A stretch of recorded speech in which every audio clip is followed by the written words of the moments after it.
ಆತ್ಮೀಯ ಸ್ನೇಹಿತರೆ, ಬಂಧುಗಳೇ, ನಾವು ಇಂದು ರೈತ ಮತ್ತು ಕಾರ್ಮಿಕ ರಕ್ಷಣಾ ವೇದಿಕೆ ಹಾಗೂ ಕರ್ನಾಟಕ ರಾಷ್ಟ್ರ ಸಮಿತಿ ಪಕ್ಷದ ವತಿಯಿಂದ ಸಾಂಕೇತಿಕವಾಗಿ ಮೇಲುಕೋಟೆಯ ಗ್ರಾಮ ಪಂಚಾಯಿತಿ ಕಚೇರಿಯ ಮುಂಭಾಗದಲ್ಲಿ ಧರಣಿಯನ್ನ ಮಾಡ್ತಾ ಇದ್ದೀವಿ. ಮೇಲುಕೋಟೆಯ ಗ್ರಾಮ ಪಂಚಾಯಿತಿ ವ್ಯಾಪ್ತಿಯಲ್ಲಿ ಬರ್ತಕ್ಕಂಥ ಎಲ್ಲ ವಾರ್ಡ್ಗಳಲ್ಲಿ ಮೂಲಭೂತ ಸೌಕರ್ಯಗಳು ಆಗಲೇಬೇಕು. ಮೇಲುಕೋಟೆ ವಿಶ್ವವಿಖ್ಯಾತಿ ಪಡೆದಂತಹ ಒಂದು ಸ್ಥಳ, ಐತಿಹಾಸಿಕ ಸ್ಥಳ, ಅಭಿವೃದ್ಧಿಯಿಂದ ಕುಂಠಿತ ಆಗಿದೆ. ಕೆಲವು ಜನಪ್ರತಿನಿಧಿಗಳು ಕೆಲಸಕ್ಕೆ ಬಾರದ ರೀತಿಯಲ್ಲಿ ಇದ್ದಾರೆ. ಅವರನ್ನ ನಾವು ಯಾಕೆ ಆಯ್ಕೆ ಮಾಡಿದ್ದೀವಿ? ಅವರ ಕೆಲಸಗಳೇನು?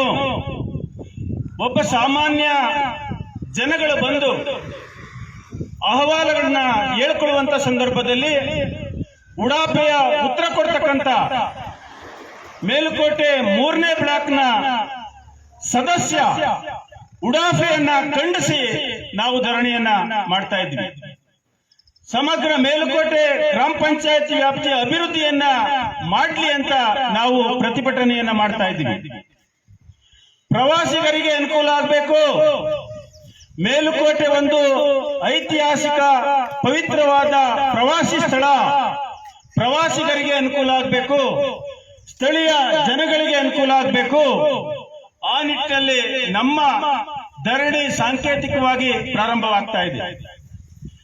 ನಾನು ಸಹ ವೈಯಕ್ತಿಕವಾಗಿ ಅಂದ್ರೆ ಸಾರ್ವಜನಿಕ ಕಳಕಳಿಯ ಮನವಿಯನ್ನ ನಾನು ಕೊಟ್ಟಂತ ಸಂದರ್ಭದಲ್ಲಿ ಕೇವಲ ಮಾಡ್ತೀನಿ, ನೋಡ್ತೀನಿ, ಫಂಡ್ ಇಲ್ಲ, ಹಣ ಇಲ್ಲ, ಪಂಚಾಯಿತಿಯಲ್ಲಿ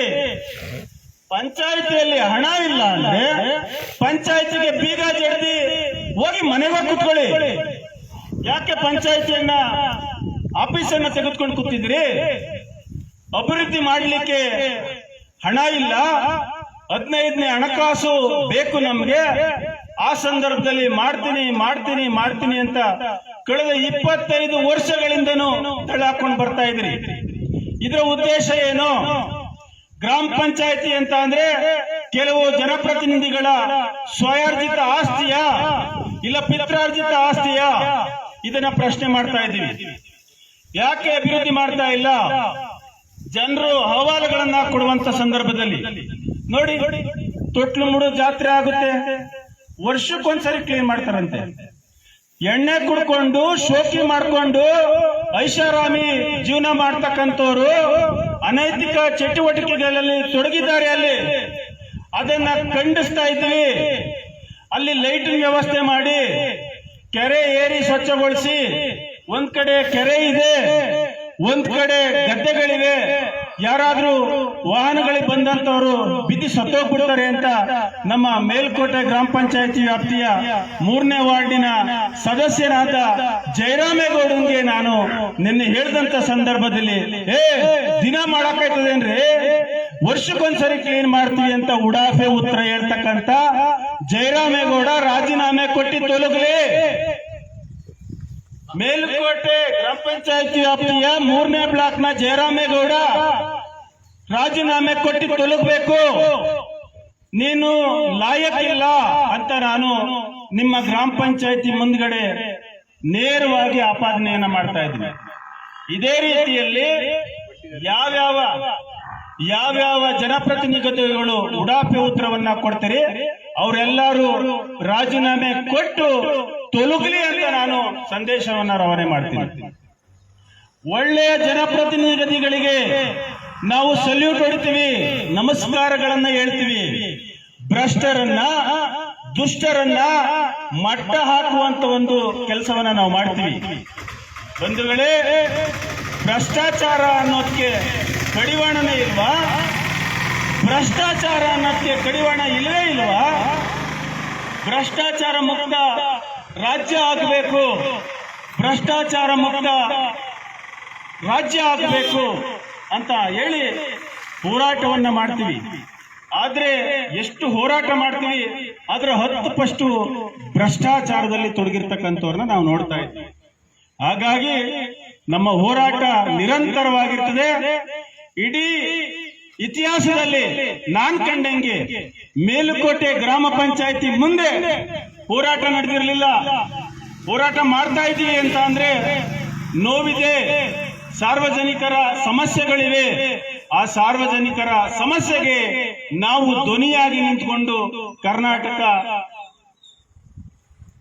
ರಾಷ್ಟ್ರ ಸಮಿತಿ ಪಕ್ಷ, ಕರ್ನಾಟಕ ರಾಷ್ಟ್ರ ಸಮಿತಿ ಪಕ್ಷದಿಂದ ಹಾಗೂ ರೈತ ಮತ್ತು ಕಾರ್ಮಿಕ ರಕ್ಷಣಾ ವೇದಿಕೆಯಿಂದ ಒಂದು ಸಾಂಕೇತಿಕವಾದ ಧರಣಿಯನ್ನ ಮಾಡ್ತಾ ಇದ್ದೀವಿ.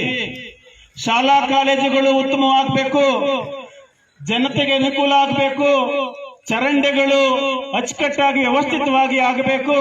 ಚರಂಡಿ ಮಾಡ್ಬಿಡೋದೇ ದೊಡ್ಡ ವಿಷಯ ಅಲ್ಲ, ಮಳೆ ಕಳೆ ಕೀಳೋರೆ ಗತಿ ಇಲ್ಲ. ಅವು ಚರಂಡಿಯೋ ಅಥವಾ ಗುಂಡಿಗಳು, ಬಚ್ಚಲು ಗುಂಡಿಗಳು ಅನ್ನೋದು ಗೊತ್ತಾಗ್ತಾ ಇಲ್ಲ. ನಮ್ಮ ಪಿವಸಳ್ಳಿ ಟಿಬಿ ಹತ್ರದಿಂದ ಹೊಸಳ್ಳಿ ಕಡೆಗೆ ಹೋಯ್ತು ಅಂತ ಅಂದ್ರೆ ಚರಂಡಿಯಲ್ಲಿ ಗಿಡಗಂಟೆಗಳು ಬೆಳ್ಕೊಬಿಟ್ಟವೆ. ಅಂದ್ರೆ ಅಪಾಯ ತಪ್ಪಿದ್ರೆ ಸಾವು ಗ್ಯಾರಂಟಿ. ನೀವ್ ಹೇಳಿ, ನೀರು ಹರಿಯುವುದಕ್ಕೆ ಮೋರಿ ಮಾಡಿದಾರೋ ಅಥವಾ ಈ ಜಾಂಡೀಸ್ ಗಿಡ ಕಳೆ ಬೆಳ್ಕೊಳಕ? KRS ಪಕ್ಷದ ನಮ್ಮ ಮೇಲುಕೋಟೆ ಹೋಬಳಿ ಅಧ್ಯಕ್ಷರು ಹೇಳ್ತಾ ಇದ್ದಾರೆ, ಚರಂಡಿ ನೀರು ಹರಿಲಿಕ್ಕೆ ಚರಂಡಿಯನ್ನ ಮಾಡಿದರು ಅಥವಾ ಈ ಜಾಂಡೀಸ್ ಗಿಡ, ಕಾಂಗ್ರೆಸ್ ಗಿಡ, ಕೊಳತ ಗಿಡಗಳು ಬೆಳೆಯಕ್ಕೆ ಇವರು ಚರಂಡಿಯನ್ನ ಮಾಡಿದಾರ ಅಂತ ಪ್ರಶ್ನೆ ಮಾಡ್ತಾ ಇದ್ದಾರೆ. ಬಹಳ ಉತ್ತಮವಾದ ಪ್ರಶ್ನೆ. ಹೆಂಗೆ ಸಂದೇಶ ಎಷ್ಟು ಚೆನ್ನಾಗಿ ರವಾನೆ ಆಗ್ತದೆ ಅಂತ ಅಂದ್ರೆ, ಇವತ್ತು ಬೇರಿಗಿಂತ ನಂಟ ಅಂತ ಅಂದ್ಬಿಟ್ಟು ಪಂಚಾಯತಿ ಅಭಿವೃದ್ಧಿ ಅಧಿಕಾರಿಗಳು ಇನ್ನೂ ಬಂದಿಲ್ಲ, ಗೊತ್ತಿಲ್ಲ ಎಲ್ಲೋಗಿದಾರೋ ಗೊತ್ತಿಲ್ಲ. ನಿನ್ನೆ ಮಾತಾಡ್ಬೋದು ಖಂಡಿತ, ಕಡಿಮೆ ಮಾಡೋಣ. ಪಂಚಾಯತಿ ಅಧಿಕಾರಿಗಳಿಗೆ ನಿನ್ನೆ ನಾನು ಒಂದು ಮೆಮೊರಂಡಮ್ ಅನ್ನ, ಮಾಹಿತಿಯನ್ನ ಕೊಟ್ಟಿದ್ದೀನಿ. ಆದ್ರೆ ಪಂಚಾಯತಿ ಅಧಿಕಾರಿಗಳು ಬಂದಿಲ್ಲ. ಇನ್ನೂ ನೋಡೋಣ ಎಷ್ಟೊತ್ತಿಗೆ ಬರ್ತಾರೆ, ಏನ್ ಮಾಡ್ತಾರೆ.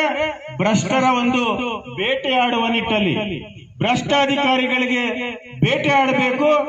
ಒಳ್ಳೆಯ ಅಧಿಕಾರಿಗಳು ಮತ್ತು ರಾಜಕಾರಣಿಗಳಿಗೆ ನಾವು ಶಬಾಸ್ಗಿರಿಯನ್ನ ಕೊಡ್ತಕ್ಕಂತ ಒಂದು ಕೆಲಸವನ್ನ ಮಾಡ್ತೀವಿ, ಸನ್ಮಾನ ಮಾಡುವಂತ ಒಂದು ಕೆಲಸವನ್ನ ಮಾಡ್ತೀವಿ. ಒಳ್ಳೆಯ ಅಧಿಕಾರಿಗಳು ಇರಬೇಕು, ಒಳ್ಳೆಯ ಜನಪ್ರತಿನಿಧಿಗಳು ಇರಬೇಕು. ಭ್ರಷ್ಟರನ್ನ, ದುಷ್ಟರನ್ನ, ಈ ಲಂಚ ಕೋರರನ್ನ ಮಟ್ಟ ಹಾಕುವ ನಿಟ್ಟಿನಲ್ಲಿ ನಮ್ಮ ಹೋರಾಟ ನಿರಂತರವಾಗಿರ್ತದೆ ಅಂತ ಹೇಳಲಿಕ್ಕೆ ಇಷ್ಟಪಡ್ತೀನಿ ಬಂಧುಗಳೇ. ಇನ್ನು ಬಹಳಷ್ಟು ಮಾತಾಡೋದಿದೆ, ಆರಾಮಾಗಿ ನಿಧಾನಕ್ಕೆ ಮಾತಾಡೋಣ ಅಂತ ಹೇಳ್ತಾ, ನಮ್ಮ ಎರಡೂ ಸಂಘಟನೆಗಳು ಮತ್ತು ಕನ್ನಡ ಪರ ಸಂಘಟನೆಗಳು ಸಹ ನೈತಿಕ ಬೆಂಬಲವನ್ನ ಕೊಟ್ಟಿದ್ದಾವೆ. ನಾನು ಕೇವಲ ಮೇಲ್ಕೋಟೆಗೆ ಸೀಮಿತವಾದ ವ್ಯಕ್ತಿ ಅಲ್ಲ. ಮೇಲ್ಕೋಟೆ ಎಂಬ ಒಂದು ಕುಗ್ರಾಮದಲ್ಲಿ ಹುಟ್ಟು ಬೆಳೆದು ಹಳ್ಳಿಯಿಂದ ದೆಹಲಿ ಜಂತರ್ ಮಂತರ್ ತನಕ ಹೋಗಿ ಹೋರಾಟವನ್ನ ಮಾಡ್ಕೊಂಡು ಬಂದಿರತಕ್ಕಂಥವನು. ಅಹೋರಾತ್ರಿ ಚಳವಳಿ ಗೊತ್ತಿದೆ, ಅನಿರ್ದಿಷ್ಟಾವಧಿ ಚಳವಳಿ ಗೊತ್ತಿದೆ, ಉಪವಾಸ ಸತ್ಯಾಗ್ರಹ ಗೊತ್ತಿದೆ. ಅವರನ್ನ ಯಾವ ರೀತಿ ಭ್ರಷ್ಟರನ್ನ ಮಟ್ಟ ಹಾಕಬೇಕು ಅನ್ನೋದು ಗೊತ್ತಿದೆ.